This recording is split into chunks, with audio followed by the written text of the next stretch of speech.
Captain Midnight.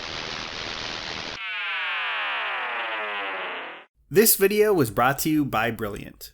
2023 has been a really messy year for DC Studios. Maybe Blue Beetle will turn things around a bit, but Shazam 2 and The Flash tanked to a degree that I didn't expect. And to be fair, most of that is hard to pin on James Gunn and Peter Safran, the current heads of the studios who weren't in charge when those movies were made. I've said this before, but trying to change the trajectory of DC seems like trying to steer a giant tanker ship. It's just not going to happen all at once. And in this case, there was a lot of leftover projects to deal with. Now, how that transition has been handled, well, it hasn't been the smoothest. I don't know how much of that I can blame on DC and how much of it is just the reality that it seems kind of impossible to keep any big news quiet behind the scenes of these massive productions now, but things have been pretty chaotic. First, there was the Henry Cavill debacle. Recasting him was always going to make some fans angry, that's just the nature of these things, but the fact that he appeared in Black Adam in a scene that was clearly setting up even more appearances was just really unnecessary salt on the wound there, and showed that, at least before Gunn and company were hired, there really was a just throw anything at the wall and see what sticks approach at DC. Either that, or they were just really afraid to say no to The Rock. Probably a little of both. That's put the new regime in a tough spot, even if it wasn't totally on them. This recent situation with Wonder Woman, though, it seems a little more complicated. So for those who don't know, Gal Gadot has said a few things about returning to the role of Diana Prince lately. In an interview with comicbook.com, she said, "I love portraying Wonder Woman. It's so close to and dear to my heart. From what I heard from James and from Peter is that we're going to develop a Wonder Woman 3 together."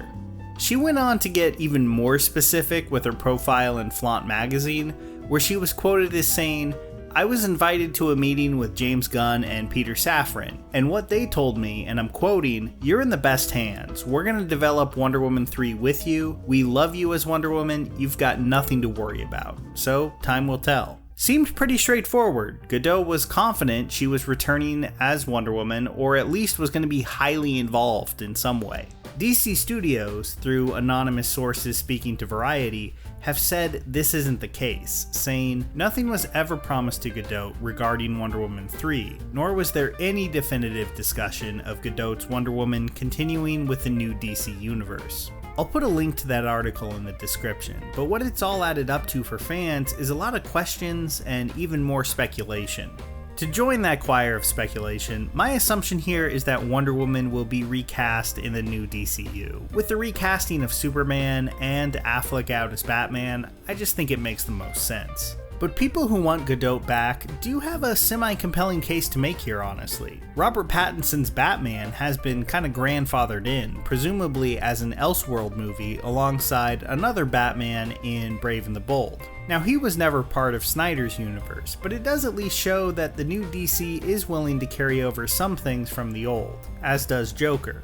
Conceivably, Gadot Wonder Woman could have another Elseworld movie. Now, it would be messier since she's so connected to the previous DC universe. In fact, she might have more appearances in it than anyone else. Like, they'd toss in a cameo and that Wonder Woman guitar riff on just about anything. But that doesn't necessarily mean she couldn't come back for her own adventures, so why not? Well, I think there are a few big reasons there. The first is really simple. This whole transition is already confusing enough to general audiences, and it's going to take a concerted marketing effort to just let more casual viewers know that this isn't connected to any of the stuff that they've associated with DC in the past decade. Gadot's presence would just complicate that effort. Then there's the elephant in the room that DC is in no rush to really acknowledge. Wonder Woman 1984. The first film, while flawed, was solid and incredibly well received when it came out, especially for a superhero who hadn't had a major film before. It was a serious win for DC. WW84, released straight to HBO Max on Christmas Day of 2020, was a very different story. Obviously, there were no box office expectations for a streaming release, and people were starving for new movies. If the movie had just been okay, or honestly, even just a little bit underwhelming, I think it would have gotten a pass from people that year. If it had been great, who knows, maybe a Wonder Woman release around Christmas could have become a thing for DC. Instead, it was an outright disaster. I really negatively reviewed that movie at the time, but looking back now with a little more distance, it's kind of amazing how much that film seemed to have zapped away any goodwill people had towards that first Wonder Woman. And while I would say that it was some of the more baffling story choices that were to blame more than Gadot, she didn't exactly shine with a great performance there.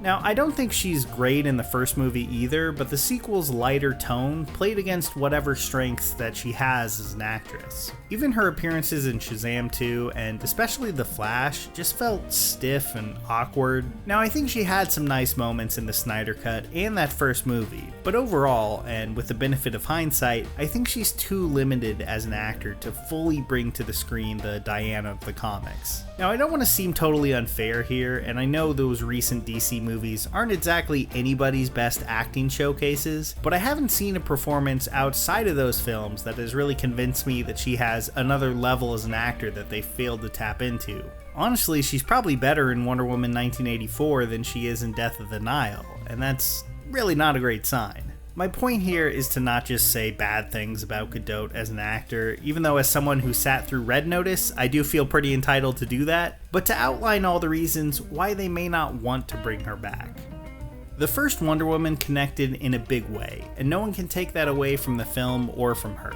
But with Superman Legacy ushering in a new era for DC movies, I think the move away from that version of the character just makes a lot of sense. The Elseworlds question is a valid one, but honestly, even the two Batman plan is one that I'm not so sure is going to work out. It seems like double dipping on Batman in a way that could really backfire, but I'll definitely withhold judgment until Brave and the Bold is actually out. I guess what I found most interesting about this small drama is that it goes a long way to illustrate just how in flux all of this stuff is. A few years ago, the idea of recasting Wonder Woman would have been unthinkable, and I'm sure Warner Brothers thought they'd make at least a trilogy with this take on the character. Now, here they are, having to tell the press that actually she's wrong and there are no current plans to bring her back. I think that goes a long way to show just how hard it is to plan any sort of coherent film universe in an industry where the people running the show are switched out about as often as the kids playing Bobby Draper on Mad Men. Say what you will about the current state of the MCU, but the fact that Kevin Feige has been the president of Marvel Studios since 2007 is kind of incredible. Almost no other studio can say that, with many of them changing hands constantly, both in parent companies and in the executive suite. I guess what this whole situation got me thinking about more than anything is that even though we've watched Hollywood chase the cinematic universe model for well over a decade, they didn't seem to realize that they were an industry kind of ill-equipped to do it. Something like the Dark Universe launched horribly, but it was probably always going to fail just by the nature of Universal's leadership shuffling. It's hard to stay consistent in a way that the MCU model requires when there's really no consistency at the helm. DC had that problem for a while, and it seems like with Gunn, they're trying to take this big step to solve it. And I do want those movies to be great. I hope when Superman Legacy eventually gets made, it is. But it's really hard to buy into the idea of a fully coherent universe across different mediums, when the nature of the film industry just doesn't seem to lend itself to that kind of consistency, despite all the endless sequels.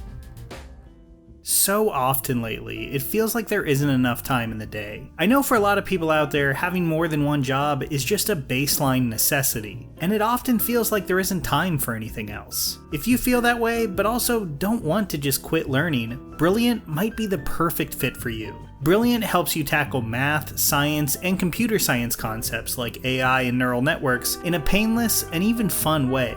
And one of the best parts is it fits completely into your schedule, even if you only have 15 minutes a day to spare on a computer, tablet, or even your phone. I know for me, the one I love returning to is Math Fundamentals, which hones my skills at the exact kind of math problems that used to frustrate me as someone who wasn't naturally into STEM. There's thousands of lessons here, and always new monthly content to try out. It's a great way to go from basic to advanced in a lot of these topics, and become a lifelong learner in the process. It's just a really enjoyable and intuitive way to learn. So go to brilliant.org/midnight and try it for free with a 30-day free trial. And the first 200 people to go to that link will get 20% off the annual premium subscription. That's brilliant.org/midnight. Here's here's a special tip for the fellas and girls who have not already joined Captain Midnight's new 1940 Flight Patrol. You'd better hurry up and join at once because there's a big adventure ahead. The thing to do now is to get started because we're going to have not only barrels of fun, but loads of free gifts and prizes, too.